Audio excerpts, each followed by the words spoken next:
ಯಾವ ಕ್ರೀಡೆಯನ್ನು ಪಿಂಗ್ ಪಾಂಗ್ ಎಂದು ಕರೆಯಲಾಗುತ್ತದೆ?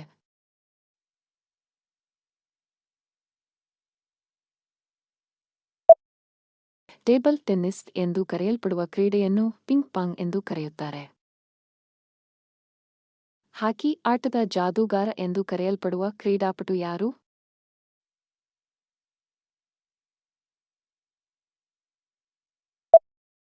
ಮೇಜರ್ ಧ್ಯಾನ್ ಚಂದ್ ಅವರನ್ನು ಹಾಕಿಯ ಜಾದೂಗಾರ ಎಂದು ಕರೆಯಲಾಗುತ್ತದೆ. ಭಾರತೀಯ ಬಾಹ್ಯಾಕಾಶ ಸಂಸ್ಥೆಯ ಹೆಸರೇನು?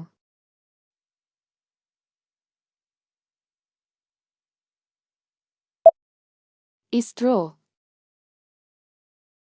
ಕರ್ನಾಟಕದ ಪ್ರಸಿದ್ಧ ವಚನಕಾರ್ತಿ ಅಕ್ಕಮಹಾದೇವಿಯ ಅಂಕಿತನಾಮ ಯಾವುದು?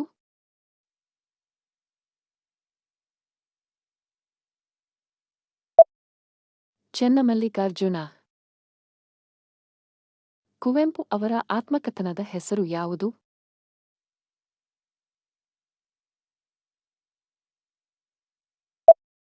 ನೆನಪಿನ ದೋಣಿಯಲ್ಲಿ. ಕರ್ನಾಟಕ ರಾಜ್ಯದ ಮೊದಲ ರಾಜ್ಯಪಾಲರು ಯಾರು?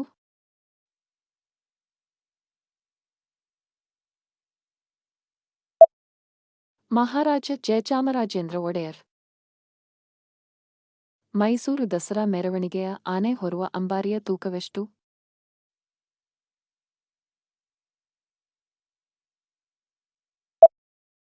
750 ಕಿಲೋಗ್ರಾಂಗಳು. ಕನ್ನಡದ ಮೊದಲ ರಾಷ್ಟ್ರಕವಿ ಯಾರು?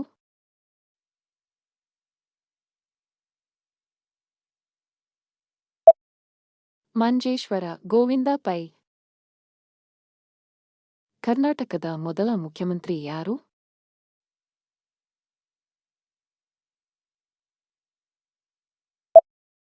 ಕ್ಯಾಸಂಬಳ್ಳಿ ಚೆಂಗಲುರಾಯ ರೆಡ್ಡಿ.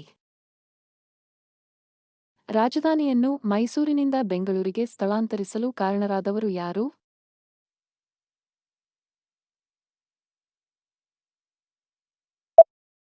ಬ್ರಿಟಿಷ್ ಅಧಿಕಾರಿ ಮಾರ್ಕ್ ಕಬ್ಬನ್.